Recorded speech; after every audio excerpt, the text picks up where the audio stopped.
ഞാൻ ചെന്ന് അവരോട് മാപ്പ് പറയണോ? അതിന് ഞാൻ നീ രണ്ടാമത് ഒന്നുകൂടി ജനിക്കണം. ഞാൻ പണം മുടക്കി വാങ്ങിയ ബസ്സാണെങ്കിൽ ഞാനത് കൊണ്ടുവരും. ഇല്ലെങ്കിൽ ഈ രാജ്യത്ത് സർക്കാരും പോലീസും എന്തിനാ?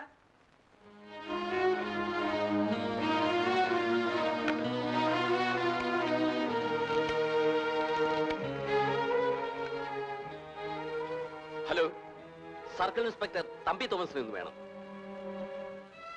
ശരി, വേഗം വിളിക്കും. ഹലോ, തമ്പിയല്ലേ? ഞാൻ മത്തായി. ഞാൻ അവിടെ ചെന്ന് മാപ്പ് പറയാതെ അവര് ബസ് വിട്ടുതരില്ലത്രേ. ആ, ബസ് കൊണ്ടുവരാൻ പോയ പോലീസുകാർ തിരിച്ചു വന്നു. DSPയോട് എന്താ ആലോചിക്കാൻ? അല്ലെങ്കിൽ തന്നെ അദ്ദേഹം ലീവിലല്ലേ? പോലീസ് പാർട്ടിയോട് ഒന്നിച്ച് നിങ്ങൾ പോയാൽ മതി. ഇതെന്റെ പ്രശ്നത്തിന്റെ പ്രശ്നമാണ്. നിങ്ങൾക്ക് എന്റെ ബസ് ഇവിടെ കൊണ്ടു തരാൻ കഴിയുമോ? കഴിയില്ലെങ്കിൽ അത് പറയണം. ഞാൻ വേറെ മാർഗം നോക്കിക്കോളാം. ശരി, എങ്കിൽ വേഗം പോണം. എന്തിനാദമേ നിന്നെ ഞാൻ തോട്ടത്തിലാക്കി? തോട്ടം രക്ഷിപ്പാനോ കായികനികൾ ഭക്ഷിപ്പാനോ? മോളെ, മോളമ്മേ. എന്താ അപ്പച്ച? മോളമ്മ വാ. ക്ലാരമ്മ എവിടെ? ഞാൻ എവിടെ പോവാനാ? ആ ബാബാ. ക്ലാരമ്മ ഇവിടെ, മോളമ്മ ഇവിടെ. ക്ലാരമ്മേ, നീ എത്ര നാളായി എന്നോട് റേഡിയോ വേണോന്ന് പറയുന്നു? ദാ പിടി. എപ്പടി? ഇപ്പോഴെങ്കിലും നിന്റെ കെട്ടിയോനെ നിനക്ക് മനസ്സിലായല്ലോ. അല്പം താമസിച്ചാണെങ്കിലും വാങ്ങിച്ചു തരാമെന്ന് പറഞ്ഞാ വാങ്ങിച്ചു തരും. ആ മോളെ, ദാ നിനക്ക് ഇഷ്ടമുള്ള കല്ലുമ്മക്കായ അപ്പച്ചൻ ഷാപ്പിൽ ചെന്നപ്പോ ദാ അവിടെ ഇരിക്കും. പൊതിയടാ ഒരു പൊതി എന്ന് പറഞ്ഞു. ദാ പിടി. എപ്പടി? ആ ക്ലാരമ്മേ, ആ അത് പറയാൻ ഞാൻ അങ്ങ് മറന്നു. ഈ വരുന്ന ഞായറാഴ്ച മോളെ പെണ്ണ് കാണാൻ അവരൊക്കെ വരുന്നുണ്ടെന്ന്. ഇത് പറയാൻ വേണ്ടി അറപ്പിൽ ഔസേപ്പച്ചൻ ഷാപ്പിൽ വന്നു. സന്തോഷമുള്ള കാര്യമാണല്ലോ എന്ന് വിചാരിച്ച് ഞാൻ അവനും വാങ്ങിച്ചു കൊടുത്തു ഒരു കുപ്പി. എപ്പടി? തന്നെ.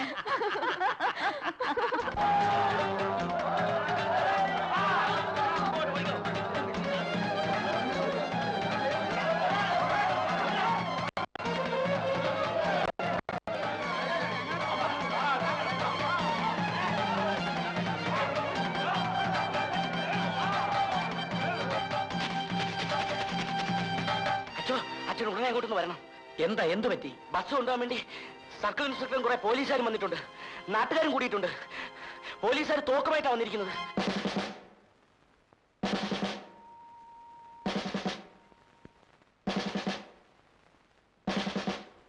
എന്താ എന്താ സാർ? ഞങ്ങൾ ഈ ബസ് കൊണ്ടുപോകാൻ വന്നതാണ്. അച്ഛൻ ഈ കാര്യത്തിൽ എന്തെങ്കിലും ചെയ്യാൻ കഴിയുമെങ്കിൽ ഉടനെ ചെയ്യണം. 10 മിനിറ്റ് സമയം ഞാൻ തരുന്നു. അത് കഴിഞ്ഞാൽ ബസ് ഞാൻ കൊണ്ടുപോകും. അതിനുള്ള എല്ലാ ഫോഴ്സോടും കൂടിയാണ് ഞങ്ങൾ വന്നിരിക്കുന്നത്. ഇവരുടെ കയ്യിലുള്ള തോക്ക് കണ്ടല്ലോ. ഇത് കളിത്തോക്കല്ല, അത് മറക്കാതിരുന്നാൽ നന്നു. ശരി, ഞാൻ ഇവരോടൊന്ന് സംസാരിക്കട്ടെ.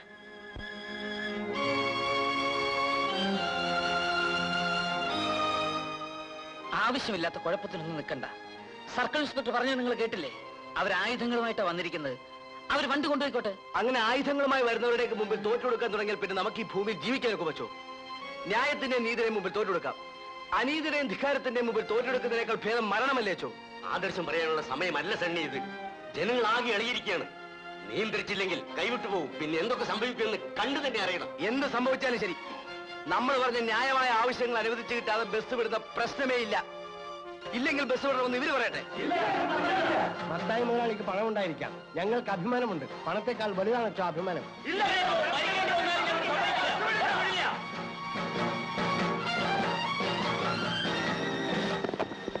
ഇതാ 10 മിനിറ്റ് കഴിഞ്ഞിരിക്കുന്നു. ബസ് ഞങ്ങൾ കൊണ്ടുപോവുകയാണ്. ഒരു 5 മിനിറ്റ് സമയം കൂടെ തരണം സാർ, ഞാൻ ശരിയാക്കാം. ഒരു നിമിഷം എനിക്ക് ആക്കാനാവില്ല. ബസ് കൊണ്ടുപോകാന്ന് ഞാൻ നോക്കട്ടെ. സർ, ഞങ്ങൾ ഇവരോട് സംസാരിച്ച് കഴിഞ്ഞിട്ടില്ല. അല്പസമയം കൂടെ.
വിളിക്കുന്നു. ഞാൻ പോയി അവരെ സമാധാനിപ്പിക്കട്ടെ. കൂട്ടുപണി അടിക്കുകയാണ്. ആൾ ഓടിക്കൂടിയാൽ വളരെ ആപത്താണ്. നിങ്ങൾ എല്ലാവരും പോയി ആ ഡെഡ് ബോഡി എടുത്ത് ജീപ്പിൽ കെട്ടു. നിങ്ങൾ പോയി ആ ബസ് വലിയ പഠിക്കും. ആ ബാക്കിയുള്ള രണ്ടുകൂടെ വരും.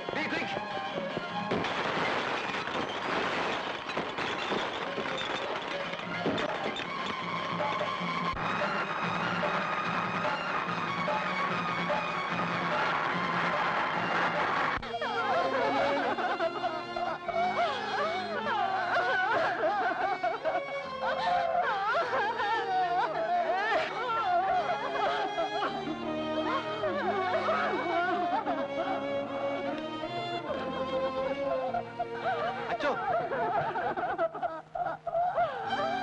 അച്ചോ, എന്താ വരുമാനം? പോലീസ് ഇനിയും വരും അച്ചോ. വെടിവെപ്പും പോലീസ് സ്റ്റേഷൻ കത്തിക്കലും ഒക്കെ നടന്നതല്ലേ. ഇനി ഇതിന്റെ പേരിൽ കേസെടുക്കലും വാർഡ് പരിശോധനയും ഒക്കെ ഉണ്ടാവും.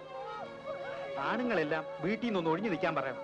അല്ലെങ്കിൽ എല്ലാത്തിനും തല്ലി എല്ലാം ഒടിച്ചു കളയും. അവരെങ്ങോട്ട് മാറണമെന്നാ പരമാനന്ദ പിള്ള പറയുന്നത്. ഇപ്പൊ തന്നെ എല്ലാരും പേടിച്ചു വറച്ച് കഴിയുക.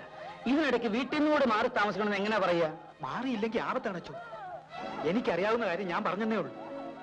ഏതായാലും ഞാൻ ഇവിടെ നിൽക്കുന്ന അത്ര ശരിയല്ല. വരട്ടേച്ചോ.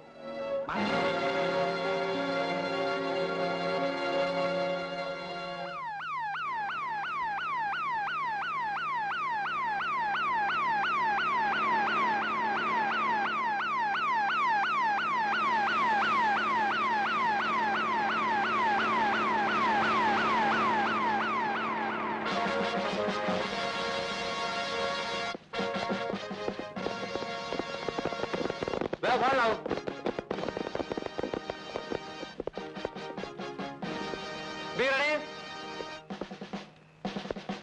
Come on!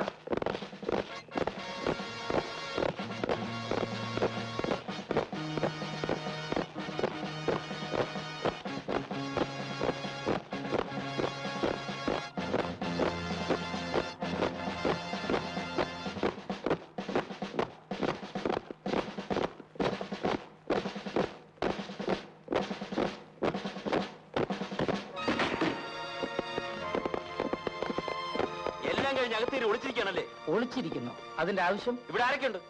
ഞാൻ മാത്രമേ ഉള്ളൂ. കുശിനിക്കാരനുണ്ടായിരുന്നു. അവർ നാട്ടിലേക്ക് പോയിരിക്കാൻ. നോ, അച്ഛൻ നുണ പറയാം. അക്രമികളെയൊക്കെ ഇതിനകത്ത് കയറ്റി ഒളിപ്പിച്ചു വെച്ചിരിക്കുകയാണെന്ന് ഞങ്ങൾക്ക് റിപ്പോർട്ടുണ്ട്. ഒരു കാര്യം മനസ്സിലാക്കണം, ഞാനൊരു പുരോഹിതനാണ്. അക്രമികളും എന്റെ മുമ്പിൽ വരുമായിരിക്കാം. പക്ഷേ അവരെ ഒളിച്ചു വെച്ച് സംരക്ഷിക്കേണ്ട ബാധ്യത എനിക്കില്ല. ഓ, ഒരു പുരോഹിതൻ. ഇവിടെ നടന്ന എല്ലാ അക്രമങ്ങൾക്കും ഉത്തരവാദി അച്ഛനാണ്. പള്ളിമണി അടിച്ച് ആളെ കൂട്ടിയതും പോലീസുകാരെ കല്ലെറിഞ്ഞതും ഔട്ട് പോസ്റ്റിൽ എത്തിച്ചതും വെടിവെപ്പിലിടയാക്കിയതുമല്ലേ നിങ്ങളല്ലേ? വേഗത്തിൽ പറഞ്ഞതുകൊണ്ടോ ഒച്ച വെച്ചു പറഞ്ഞതുകൊണ്ടോ അസത്യം സത്യമാകണമെന്നില്ല. നിങ്ങൾ ഈ പറഞ്ഞതെല്ലാം അസത്യമാണ്. പോലീസ് സ്റ്റേഷൻ കത്തിച്ചത് ആരാണെന്ന് നിങ്ങൾക്കറിയില്ലെങ്കിൽ സർക്കിൾ ഇൻസ്പെക്ടർക്ക് അറിയാം. ചോദിച്ചു നോക്ക്. നിർത്തുകയാണ് നിങ്ങളുടെ പ്രസംഗം. മുറികളെല്ലാം പരിശോധിക്കും.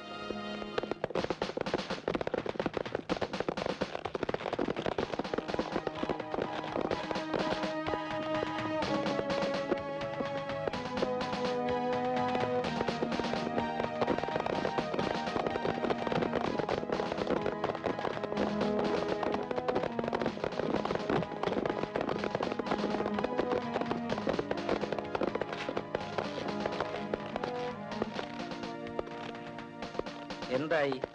എത്ര പേരെ കിട്ടി? വെല്ലുവിളിയാണല്ലേ? എത്ര പേരെ കിട്ടുമെന്ന് കാണിച്ചു തരാം.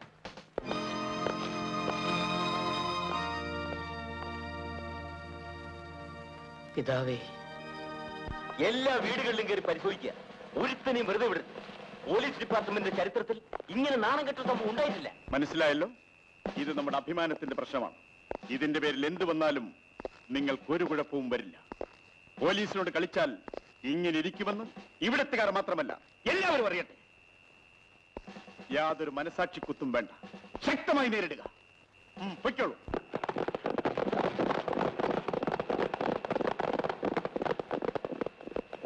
എടോ, താൻ ഈ ഔട്ട് പോസ്റ്റിൽ തന്നെയുള്ളതല്ലേ? തനിക്കാവുമ്പം ഇവിടെ കൂടുതൽ അറിയാമല്ലോ. താൻ അങ്ങോട്ടിയല്ലേ? ഒറ്റയെണ്ണം രക്ഷപ്പെട്ടു പോകരുത്. പൊയ്ക്കോ.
ഞാനാ ജോണി. കഥ തുറക്ക്. മര്യാദയ്ക്ക് പോകാൻ നല്ലത്. പോകാൻ. തുറക്കാനാ പറഞ്ഞത്. തുറക്കാൻ. വാതിൽ തുറക്കണോ ചവിട്ടി മറിക്കണോ?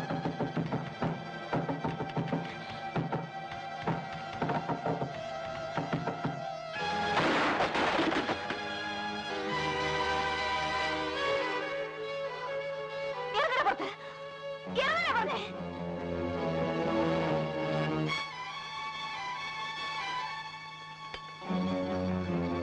അടുക്കരുത്. അടുക്കരുത്.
അറിയില്ലല്ലേ? എന്നാ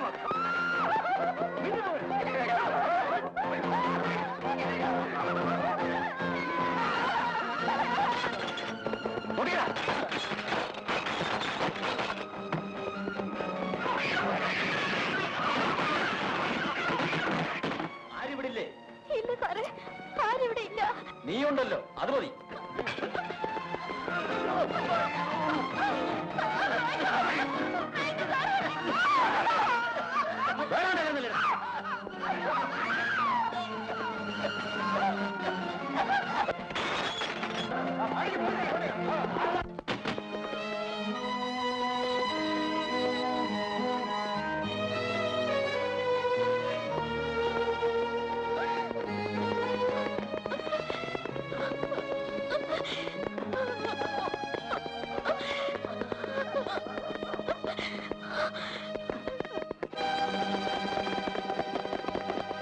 എന്തായി? ആരും കിട്ടിയില്ല സാർ. എല്ലാവരും ഒളിച്ചോളാം. കേറ ജീപ്പിൽ.